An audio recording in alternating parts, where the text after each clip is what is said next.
Minsan ginagamit natin ang Diyos sa ating panunumpa kahit batid natin sa ating sarili yung kakulangan natin sa katotohanan at sa kredibilidad.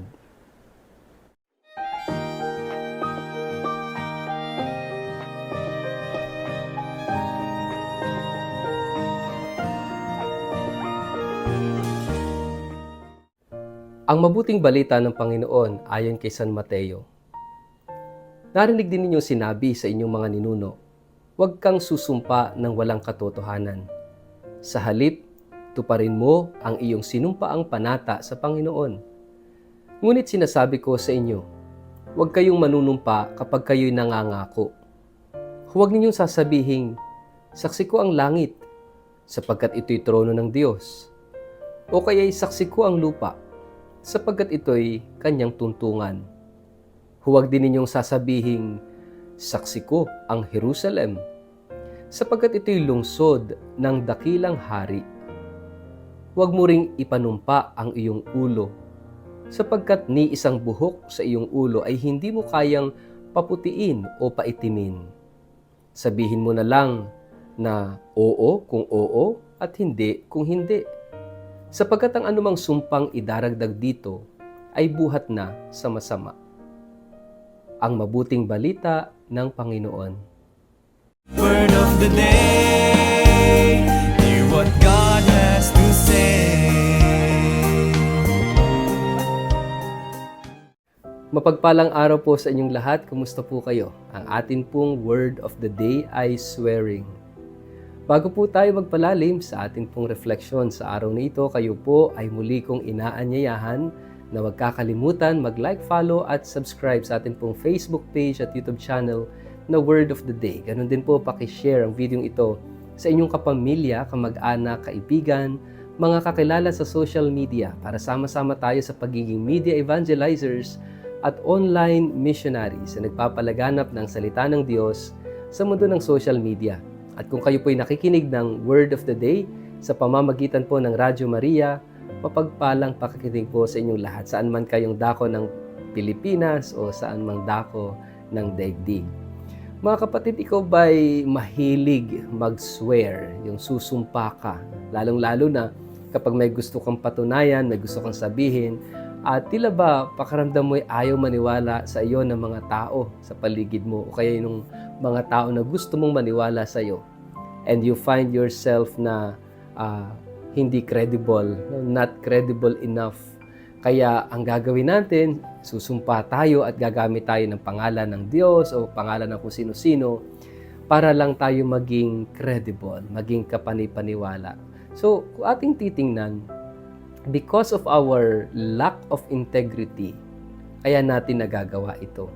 Kasi alam natin sa ating sarili na may duda tayo sa ating sinasabi.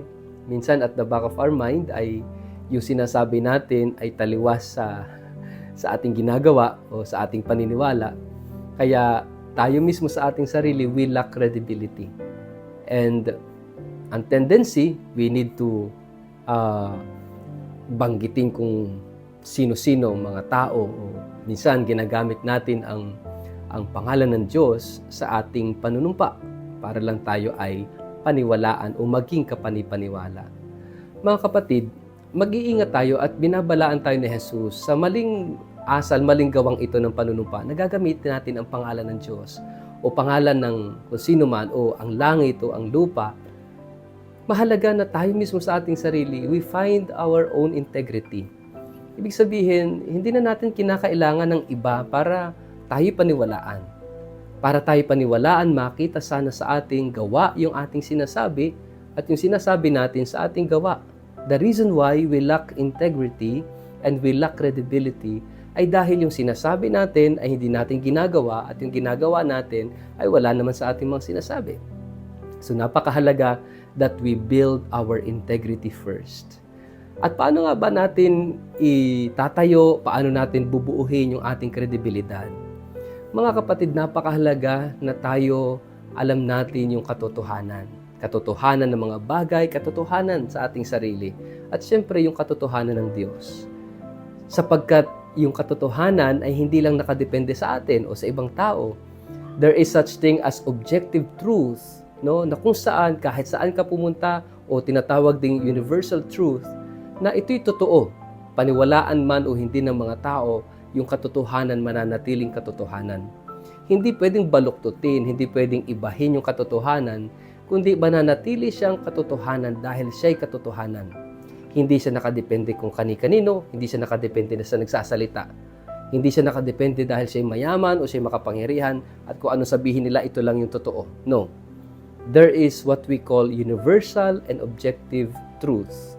Mga kapatid, yun dapat nating malaman at yun ang dapat nating isabuhay na napakahalaga sa buhay natin bilang mga Kristiyano na yung katotohanan ng Kristyanismo, yung katotohanan itinuturo ni Kristo ay ating maunawaan at ating maisabuhay.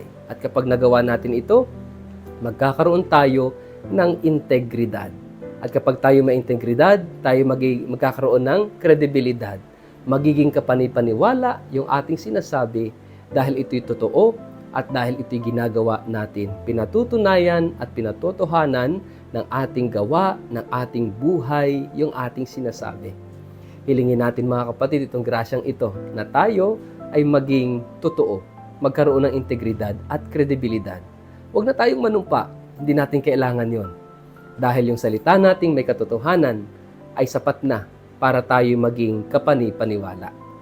Sa ngalan ng Ama at ng Anak at ng Espiritu Santo, Amen. Ama naming Diyos sa makapangyarihan, tulungan at turuan mo kaming malaman ang katotohanan at maisabuhay namin ito araw-araw. Nawa, kami ay mamuhay ng may integridad at may kredibilidad dahil ang buhay namin ay nakaayon sa kung ano ang totoo ayon sa iyong kalooban. Amen. Pagpalain po kayo at ingatan ng makapangyarihang Diyos, Ama at Anak at Espiritu Santo. Amen.